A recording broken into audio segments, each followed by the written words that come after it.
El grito de un niño rompió el silencio del desierto. Heraclio, de apenas 12 años, vio cómo su padre caía fulminado por las balas.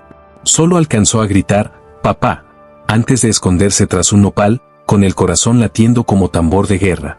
En ese instante, bajo el sol abrasador de Chihuahua, nació en él un juramento de venganza. Su padre, Saturnino, era un campesino respetado, trabajador incansable y hombre de palabra.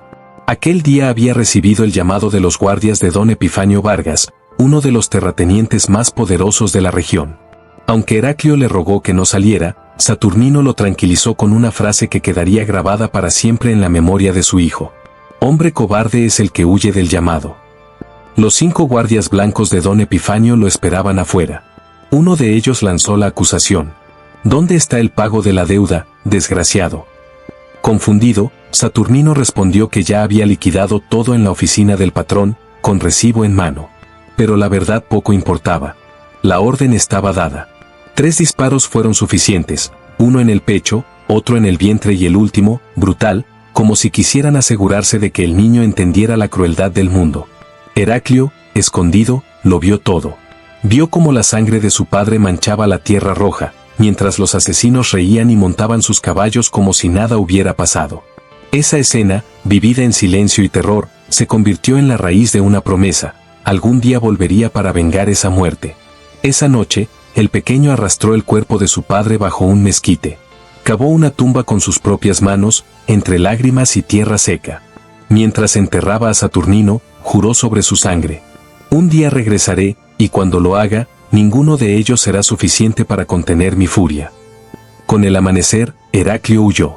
En un viejo morral cargó lo único que tenía: un cuchillo oxidado que había sido de su padre, un escapulario bordado por su madre ya fallecida, y un pedazo de piloncillo. El desierto lo recibió con hambre, espinas y silencio, pero el niño no se detuvo. Después de 3 días caminando sin rumbo, llegó a una encrucijada marcada por un mezquite viejo. Allí encontró a un hombre singular, Melquíades, conocido como el viejo ciego de la encrucijada. Su fama se extendía por toda la región. Decían que podía hablar con los espíritus, que conocía remedios imposibles y que sus ojos, aunque ciegos, veían más que los de cualquiera. Melquíades lo recibió con palabras que parecían adivinar su destino. «Siéntate, chamaco. La muerte no te encuentra mientras estés conmigo». Heraclio, desconfiado, preguntó cómo sabía que era un niño si no podía verlo. La respuesta fue clara: «No miro con los ojos de la cara, sino con los del alma. Y la tuya ya está marcada por sangre». Desde ese día, el viejo lo acogió, no como a un hijo, sino como a un aprendiz. Le enseñó lo esencial: callar, observar, esperar. «El que habla mucho entrega el oro al ladrón», repetía siempre.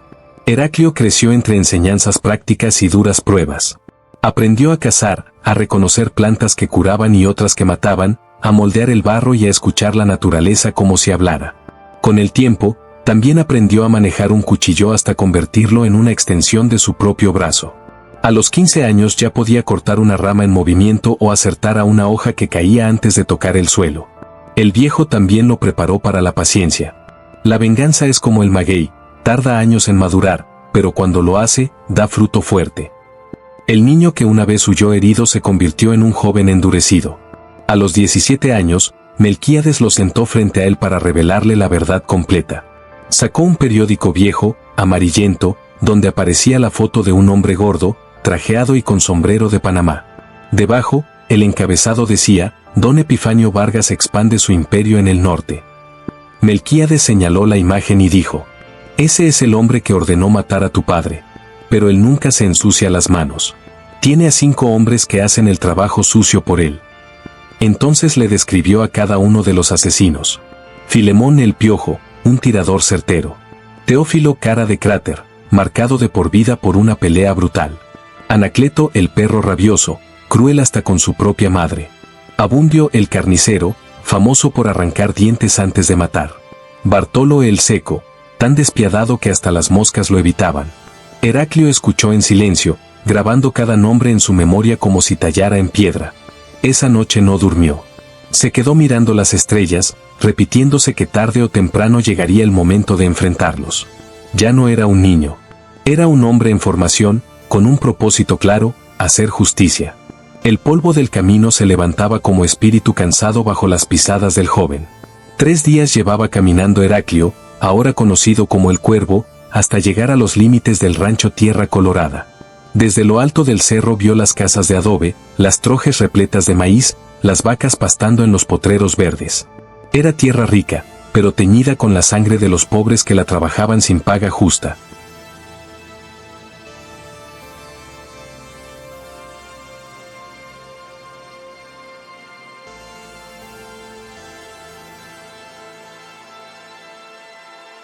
En la entrada del pueblo, los niños jugaban en silencio, con ojos grandes que lo miraban con curiosidad y miedo.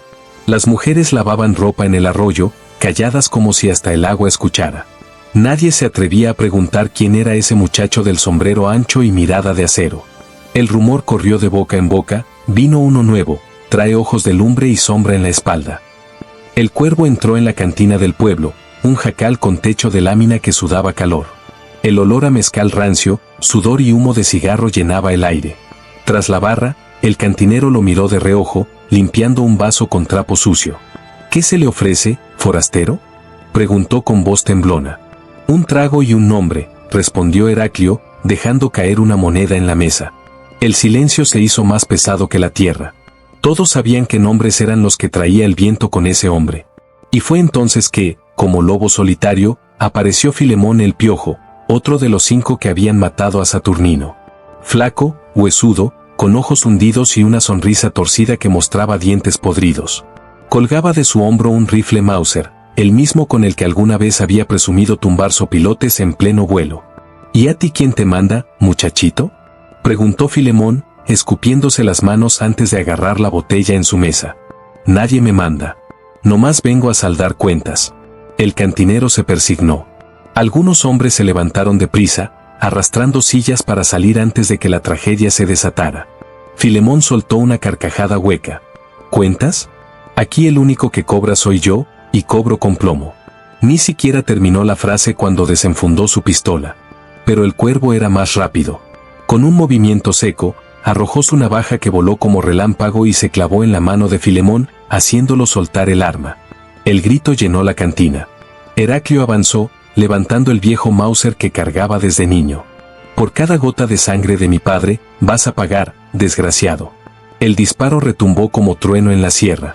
Filemón cayó hacia atrás, con la mirada perdida, la botella rota en 1000 pedazos. El silencio regresó, pesado, eterno. El Cuervo recogió su navaja, la limpió en la ropa del muerto y salió sin voltear. En las calles del pueblo, los murmullos crecieron como incendio. «El Cuervo ya empezó. El Cuervo ya empezó».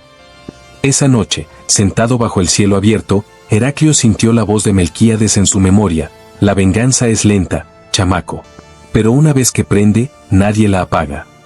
Y así, con 2 menos en la lista, el Cuervo siguió su camino. Quedaban 3 guardias y, detrás de ellos, el monstruo verdadero, don Epifanio Vargas. La siguiente víctima en la lista del Cuervo era Abundio, conocido en toda la región como el Carnicero. No llevaba ese apodo solo por el oficio de su juventud, sino porque en su historial quedaban marcadas decenas de muertes, palizas y abusos cometidos contra peones y esclavos.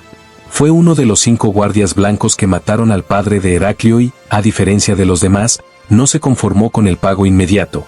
Aprovechó aquella violencia para trepar posiciones, volverse caporal de confianza de don Epifanio Vargas y recibir tierras como recompensa por su lealtad. Una lealtad que solo se sostenía con crueldad. El Cuervo llegó al rancho una tarde enrojecida, cuando el cielo parecía teñido de sangre y el viento traía presagio de tormenta. Los trabajadores ya se habían recogido, salvo un par de peones que cuidaban el corral. Fue entonces cuando un jovencito, apenas de 16 años, le salió al paso con una pala en las manos. «¿Quién es usted y qué busca por aquí?», le preguntó el muchacho, con más valentía que fuerza. «Soy viajero, busco trabajo y un rincón para pasar la noche», respondió el Cuervo, bajando el sombrero para ocultar parte de su rostro. El muchacho lo miró desconfiado, pero terminó señalando la casa principal. «Va a tener que hablar con el patrón. No le gustan los extraños, pero anda necesitando gente para la lidia con el ganado». La casa grande de Abundio no era ningún palacio. Construida de adobe, sencilla, apenas destacaba por el corredor largo donde él mismo solía sentarse a fumar. El Cuervo lo encontró ahí, un hombre de más de 40 años, con la piel curtida, el cabello ya canoso y una expresión endurecida por años de violencia. «¿Qué quieres, muchacho?», preguntó Abundio, sin levantarse de la mecedora. «Trabajo, don Abundio. Sé lidiar con ganado, sé sembrar, sé hacer de todo un poco». El caporal lo estudió con ojos de zorro viejo. «¿Y ese modo de revolucionario? ¿De qué andas huyendo?». «De nada. Nomás creo que hombre prevenido vale por dos». Tras unos segundos de silencio, Abundio aceptó darle trabajo, pero con condiciones claras: dormir en el jacal de los peones y entregar sus armas. El cuervo, calculador, entregó sin dudar el viejo Mauser, pero escondió su cuchillo bajo el huche, junto con la promesa de que esa misma noche no habría marcha atrás. El silencio de la madrugada cubría el rancho. Solo se escuchaba el canto lejano del tecolote cuando el cuervo se deslizó fuera del jacal como sombra. Cruzó el patio sin que los perros ladraran y llegó hasta la puerta trasera de la casa principal. Nadie la aseguraba. ¿Quién se atrevería a desafiar al temido Abundio en su propio territorio? En el cuarto, el carnicero dormía con el sopor del tequila. El cuervo prendió el quinqué junto a la cama, buscando que el hombre lo reconociera antes del final. «Despierta, asesino», dijo con voz baja pero firme. Abundio abrió los ojos y lo vio parado a los pies de la cama. Intentó alcanzar la escopeta contra la pared, pero el cuervo fue más rápido. Le clavó el cuchillo en la mano, atravesándola contra el colchón. «¿Quién eres, maldito?», gritó el caporal, retorciéndose de dolor. «Tú no te acuerdas de mí, pero yo nunca te olvidé. Soy el niño que vio cómo matabas a su padre frente al rancho El Descanso de las Ánimas. Soy el que enterró a Saturnino con sus propias manos, mientras ustedes se reían montados a caballo». El miedo transformó el rostro de Abundio. «Por Dios, yo solo cumplía órdenes». «Y yo también», respondió el cuervo, clavándole el cuchillo en el pecho. Antes de marcharse, tomó un fierro de marcar ganado. Lo calentó en la llama del quinqué hasta que la punta brilló al rojo vivo. Entonces, sin dudar, estampó una C en la frente del muerto. «Que el que sigue sepa que el cuervo llegó», susurró. En cuestión de horas, la noticia se propagó como pólvora. Abundio, el carnicero, había sido encontrado muerto en su cama, con un hierro candente marcado en la frente. Nadie se puso de acuerdo. Unos decían que había sido una aparición, otros hablaban de venganza de mujer, y los más devotos aseguraban que era castigo de Dios. Pero en la casa grande del rancho El Descanso de las Ánimas, don Epifanio Vargas no tuvo dudas. Aquello era un recado directo. Reunió a los 3 guardias blancos que le quedaban y les habló con dureza. Quien mató a Abundio sabía lo que hacía. No fue robo ni pleito de cantina. Esto es un aviso, y ustedes van a averiguar de quién. Teófilo, apodado Cara de Cráter, se pasó la mano por el hueco donde alguna vez había tenido nariz. ¿Pero aviso de quién, patrón? Eso es lo que vamos a descubrir, inútiles. Mientras tanto, el cuervo había partido a Santa Cruz de las Ánimas, donde la vieja iglesia guardaba aún los recuerdos de su familia. Entró de noche, forzando la puerta trasera sin hacer ruido. En la oficina del padre Sebastián encontró lo que buscaba, una caja con el nombre de Saturnino Herrera tallado. Dentro había un rosario de madera, un cuchillo oxidado, un anillo sencillo y una fotografía en sepia. «Mamá», susurró, acariciando el retrato de Juana, la mujer que había muerto de fiebre cuando él era apenas un niño. Guardó la foto en su pecho y, a cambio, dejó un sombrero de revolucionario con un papel sujeto por una espina de nopal. El mensaje, escrito con carbón, decía: «Ya fue uno. Faltan 4 y el mandón. El cuervo no olvida, el cuervo no perdona». Cuando el padre Sebastián encontró aquello al amanecer, sintió un escalofrío. Sabía que se trataba de venganza, y aunque la iglesia debía condenar la violencia, en el fondo reconocía que esa era una justicia que ningún juez había querido ejercer. Esa misma noche, en el Descanso de las Ánimas, los perros comenzaron a aullar al unísono. No era un ladrido común, era un aullido largo, fúnebre, como si anunciaran la llegada de la muerte. «¿Qué diablos pasa con esos animales?», preguntó don Epifanio, molesto en plena cena. «Dicen que cuando los perros aullan así es porque la muerte anda cerca», contestó el caporal Inocencio, con voz temblorosa. Ni golpes, ni agua, ni disparos al aire pudieron callar a los perros. Al contrario, cada vez aullaban más fuerte, como si olieran algo que los hombres no podían ver. Epifanio, irritado y nervioso, mandó llamar refuerzos. Pistoleros de ranchos vecinos llegaron a sueldo, bien armados, para proteger la hacienda. No sé quién sea ese tal cuervo, pero cuando lo agarre lo voy a volver cuervo de verdad, rugió el viejo patrón, repartiendo municiones. Lo que ignoraba era que, entre las ramas de un mezquite cercano a la casa grande, el cuervo ya los observaba, con una sonrisa apenas marcada en el rostro. Su plan apenas comienza, los perros del rancho lo habían sentido. Los animales, a diferencia de los hombres, conservan un instinto que nunca se equivoca, reconocen el peligro antes de que se muestre. Ellos aullaban porque presentían lo que sus dueños, cegados por la soberbia y el poder, se negaban a ver. El cuervo estaba cerca. No era solo un hombre, era la memoria viva de una injusticia que regresaba para ajustar cuentas. Antes del amanecer, el cuervo dejó una advertencia que nadie podría ignorar. Sobre el pretil de la ventana del cuarto de don Epifanio colocó un objeto macabro, la oreja derecha de Anacleto, el perro rabioso, aquel guardia blanco que había sido el primero en caer meses atrás. Estaba conservada en sal para resistir el tiempo. Era un mensaje claro, una señal de que la venganza ya había empezado desde hacía mucho, aún antes de que el patrón pudiera darse cuenta. Cuando don Epifanio encontró ese pedazo de carne seca, su mundo de poder empezó a tambalear. Por primera vez en décadas, el miedo se le metió hasta los huesos. Comprendió que no era un simple asesino el que lo perseguía. No era un hombre al que se pudiera comprar o intimidar. Lo que tenía enfrente era un fantasma del pasado, un recuerdo que cobraba vida para exigirle cuentas de crímenes que él mismo había preferido olvidar. Los meses que siguieron fueron como un torbellino de rumores y terror. El cuervo se convirtió en un espectro que recorría el norte, apareciendo en pueblos, desapareciendo sin dejar rastro, y siempre dejando atrás una historia que crecía en la voz de los pobladores. Para muchos era un vengador, para otros un aparecido, para otros tantos un castigo divino. Lo cierto es que los guardias blancos caían uno por uno. Filemón, al que llamaban el Piojo, apareció colgado de cabeza en un mezquite, con el cuello abierto de lado a lado y la frente marcada con la misma sea ardiente que ya era la firma del cuervo.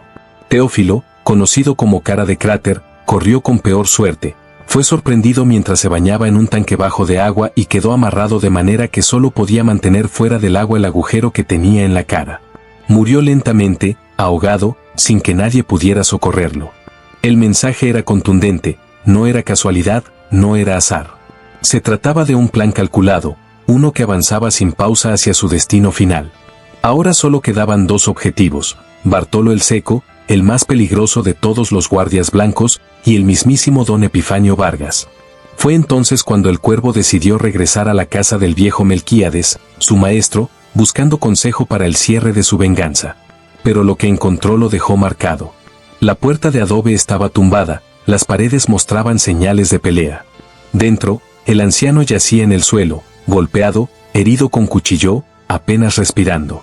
«Maestro», gritó el cuervo corriendo a socorrerlo. El viejo apenas podía hablar. Con un hilo de voz le reveló la verdad. Había sido Bartolo el Seco quien lo había atacado, intentando arrancarle información sobre el paradero del cuervo. Pero Melquíades había resistido. Nunca lo delató. «¿Tú crees que este viejo iba a entregar al hijo que crió?», susurró con una sonrisa débil. El cuervo lo curó como pudo, con las mismas hierbas y conocimientos que el anciano le había enseñado. Pasó la noche en vela, cambiándole compresas, dándole agua, sosteniéndolo en cada espasmo de dolor. Y al amanecer, el viejo habló con una claridad inesperada, como si el destino le diera fuerzas para una última enseñanza. «Hijo mío, llegó la hora de la última lección. Tú ya sabes matar, pero matar solo tiene sentido cuando es por algo más grande que la venganza», señaló un viejo baúl de cuero. El cuervo lo abrió y encontró un puñal envuelto en un trapo rojo. La hoja era negra, con grabados extraños, y el mango estaba hecho de hueso tallado en forma de garra. «Ese puñal lo forjé yo, con el metal de una piedra que cayó del cielo. Tiene parte de mi alma, porque lo hice cuando aún veía claro. Con él no solo cortas carne, también puedes cortar las ataduras de un alma». El anciano tosió sangre, pero continuó. «La venganza sin propósito es solo otro asesinato.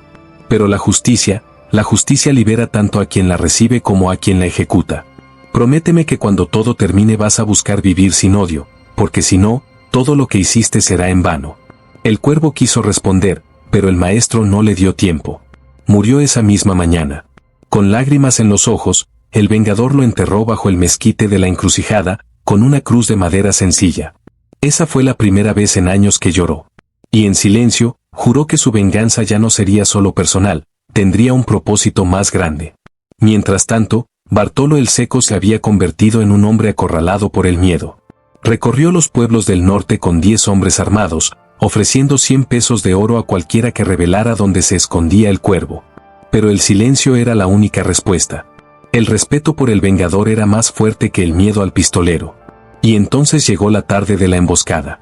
Bartolo y 3 de sus hombres pararon en una tiendita del camino para beber tequila y descansar. Nadie sospechó del viejo arriero dormido en un rincón. Cuando salió tambaleando como borracho, todos lo ignoraron. Media hora después, la primera bala entró por la nuca de un guardia. Luego otra. Y otra. Solo Bartolo quedó vivo. Se escondió tras el mostrador, sudando, maldiciendo, apuntando a la puerta. Pero el cuervo entró por atrás. Apoyó el cañón frío en la nuca de su enemigo. Siempre hay una puerta de atrás, dijo con calma. Bartolo imploró por su vida, pero el cuervo ya no creía en palabras. No lo mató de inmediato. Lo amarró a un árbol, como si fuera un Cristo caído. Y con el puñal de Melquíades en la mano, convirtió la ejecución en una lección. Cada corte era un recordatorio. Cada herida, una cuenta pendiente. Al amanecer, los hombres que encontraron a Bartolo comprendieron que la leyenda del cuervo ya no se podía detener. Pero a diferencia de las otras víctimas del cuervo, este cadáver no llevaba la temida marca C en la frente. Su destino fue aún más macabro, el pecho abierto en canal, y en lugar del corazón, un papel empapado en sangre con un mensaje directo y aterrador: el último será don Epifanio. A partir de ese momento, el rancho El Descanso de las Ánimas se transformó en un verdadero fortín. Don Epifanio, dominado por el miedo, contrató más de 30 pistoleros de confianza para custodiarlo día y noche. Mandó reforzar ventanas y puertas con barras de hierro, convirtió la casona en una trinchera y no daba un solo paso sin tener al menos 5 hombres armados a su alrededor. Cada día, su voz retumbaba entre amenazas y promesas de venganza. Quiero a ese demonio muerto. Le pago su peso en oro a quien me traiga su cabeza. En medio de ese ambiente de paranoia llegó desde la capital Salvador Vargas, el único hijo de don Epifanio. Muy distinto a su padre, Salvador era un hombre culto, educado en leyes, de carácter calmado y modales refinados. Había vivido más tiempo en la Ciudad de México que en el norte que lo vio nacer, y al ver el ejército privado que su padre había levantado, no pudo contenerse. «Papá, ¿no cree que está exagerando?». La respuesta de Epifanio fue dura. «¿Exagerando? Tú no tienes idea de lo que ese cabrón es capaz. Ya mató a todos mis hombres de confianza y lo hizo de formas que nadie podría imaginar».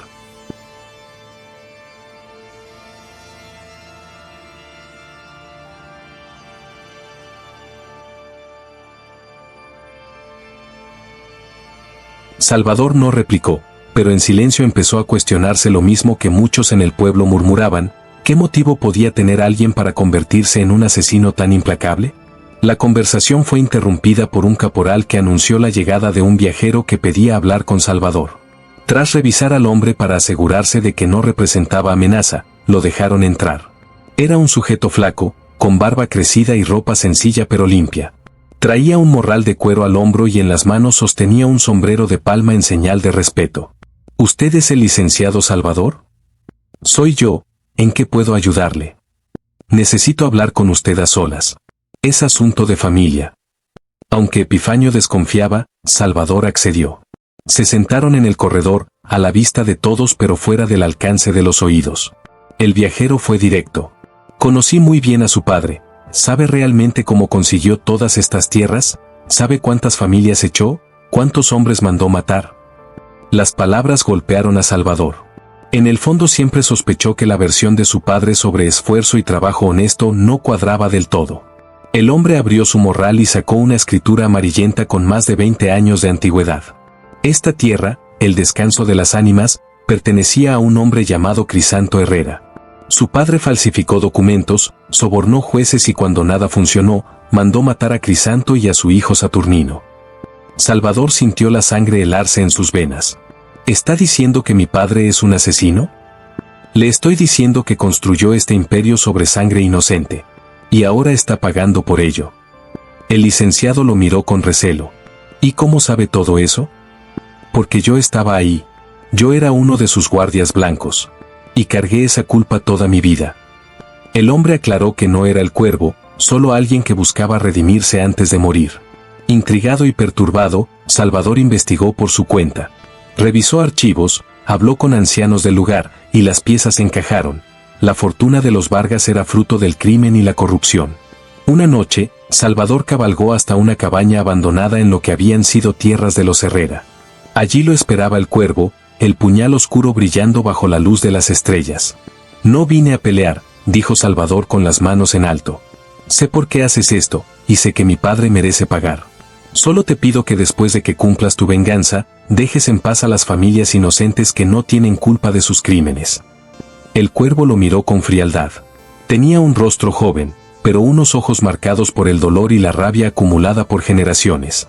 Tras un silencio tenso, guardó el puñal y le tendió la mano. «Tenemos un trato. Pero no esperes piedad para tu padre». «Lo sé», respondió Salvador, aceptando el apretón. «Y que Dios tenga compasión de su alma, porque sé que tú no la tendrás». Días después, la vieja caballeriza del rancho ardió en llamas en plena noche. El fuego consumió los techos, las paredes y sobre todo los documentos secretos de don Epifanio, escrituras falsas, pruebas de sobornos y nombres de cómplices. Epifanio, desesperado, gritaba entre el humo: «Salven los documentos». Pero era demasiado tarde. Desde las sombras, el cuervo observaba satisfecho. El incendio era solo el inicio, la advertencia de que el cerco se cerraba. Entre las cenizas, los pistoleros encontraron un sombrero marcado con la insignia del cuervo y un mensaje clavado con una espina de nopal. «En la próxima luna, la sangre será derramada donde el pecado empezó». Epifanio supo al instante lo que significaba: la vieja casa de los Herrera, el lugar donde había ordenado los asesinatos que lo convirtieron en dueño absoluto. El miedo lo destrozaba. «Doblen la guardia. Nadie entra ni sale sin mi autorización». Esa misma noche, Salvador lo encontró bebiendo tequila directamente de la botella, derrotado, algo nunca visto en él. «Papá, necesita descansar». «¿Descansar? ¿Crees que puedo cerrar los ojos sabiendo que ese hombre me acecha? Algunos dicen que es un demonio, otros que es pariente de los que destruí. Yo ya no sé qué creer». Salvador intentó razonar. «Tal vez sea hora de enfrentar el pasado». «No, hijo. Hay pecados que no tienen perdón ni en este mundo ni en el otro». La siguiente luna llena llegó. Y con ella, el momento inevitable. Don Epifanio aceptó cenar a regañadientes.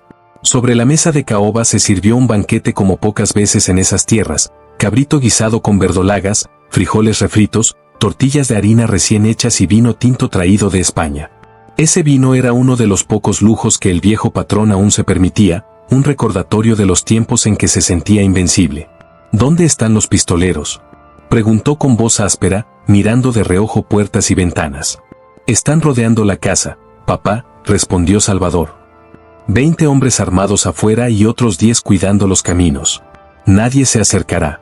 El viejo asintió, aunque en su interior no estaba convencido. El miedo lo carcomía. Aún así, empezó a comer con apetito renovado, mientras el vino poco a poco aflojaba su lengua y sus recuerdos. «Yo construí todo esto desde cero, hijo. Nadie me regaló nada. Tuve que pelear y ser más fuerte que todos». Salvador lo escuchaba en silencio. Sabía que esas palabras escondían más sombras que verdades. La tranquilidad duró poco. De pronto, un estruendo sacudió la casa. Afuera se escuchaban gritos y disparos. «Ya llegó», rugió Epifanio, levantándose tan rápido que la silla cayó al suelo. Salvador corrió hacia la ventana, intentando ver algo entre las cortinas gruesas. «Hay confusión en los corrales, no distingo bien». Epifanio sacó la pistola, apuntando con manos temblorosas hacia la puerta. «Calma, papá. Vamos a revisar primero qué pasa». Pero no hubo tiempo. Todas las luces de la casa se apagaron de golpe. El silencio fue tan profundo que parecía morder la piel. «Prendan los quinqués», gritó el viejo. «Prendan algo». Nadie respondió. Solo la oscuridad. «¿Salvador? ¿Dónde estás, muchacho?».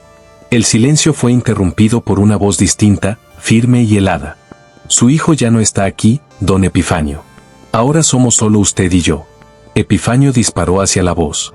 El fogonazo iluminó un segundo la sala, pero estaba vacía. «¿Quién eres? ¿Qué quieres?». Una risa baja retumbó desde otra esquina. «Usted sabe perfectamente quién soy y lo que vine a cobrar». El viejo disparó otra vez. Y otra. Hasta que el gatillo sonó seco, sin balas. Entonces, un quinqué se encendió en la mesa. Ahí estaba el cuervo, sentado tranquilamente en el lugar de Salvador, como si hubiera estado esperando toda la vida por ese momento. Su hijo está a salvo, dijo el cuervo con calma. Nunca he lastimado a un inocente. Epifanio retrocedió hasta la pared, temblando. Su rostro estaba blanco como papel. ¿Quién eres? Soy Heraclio Herrera, hijo de Saturnino, nieto de Crisanto. El niño al que usted dejó huérfano aquella noche en la puerta del rancho. El nombre cayó como piedra sobre la conciencia del viejo. Recordó el crimen que había querido enterrar en el olvido. Ese niño murió, balbuceó. No, ese niño enterró a su padre con sus propias manos, y juró venganza. El cuervo se levantó despacio, sacando el puñal de hoja negra. La luz lo hacía brillar como si respirara vida propia. Por favor, misericordia, rogó Epifanio, resbalándose hasta el suelo. ¿Tuvo misericordia con mi padre cuando le suplicó? ¿Tuvo misericordia con las viudas y los huérfanos que dejó? El silencio fue más cruel que cualquier golpe. Con pasos firmes, el cuervo se acercó, listo para terminar la obra. Esa noche quedó marcada en la historia del norte como la última cena de don Epifanio Vargas.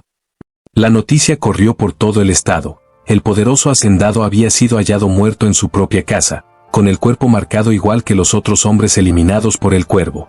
Pero había un detalle distinto. En su pecho abierto estaba clavada la escritura original de las tierras Herrera, prueba del robo que había iniciado toda la tragedia. Ese mismo día, bajo un sol castigador, 2 entierros llamaron la atención en el pueblo. Uno fue el de don Epifanio, llevado en un ataúd fino acompañado solo por su hijo Salvador y algunos curiosos. El otro fue el de un viejo ciego hallado en una fosa bajo un mezquite. Salvador insistió en darle sepultura digna. ¿Por qué?, preguntó el cura. Porque todo hombre merece descansar en paz, respondió el joven abogado, con una mirada cansada. El cuervo no apareció en el funeral. Unos decían que se había marchado al completar su venganza. Otros aseguraban que seguía rondando como sombra, cuidando que la justicia se cumpliera. Salvador, por su parte, cumplió su palabra. Repartió las tierras entre los peones y familias que las trabajaban. Firmó documentos, colocó mojoneras y dio inicio a una nueva etapa en la región. ¿Y Heraclio? Su destino se volvió misterio. Algunos creen que regresó a las tierras de su familia para llevar una vida tranquila. Otros dicen que nunca dejó atrás su identidad de cuervo, convirtiéndose en una figura que aparecía cada vez que los poderosos abusaban de los humildes. Lo cierto es que en la Sierra de la Muerte ya no reinaba el silencio del miedo, sino uno distinto, el silencio de la paz que llega cuando las cuentas pendientes finalmente se pagan. Y los viejos del lugar juran que, en noches de luna llena, el viento trae un susurro entre las piedras. Quien vivió, vivió. Quien murió se volvió leyenda. Y las leyendas se cuentan aquí, donde la bala canta y la justicia del norte habla más fuerte que la ley de los hombres. ¿Y tú? ¿Crees que la historia del cuervo terminó aquí? Fuego. Haz clic en el video que aparece en tu pantalla y descubre el siguiente secreto oculto en las tierras del norte. Te espero del otro lado, compa.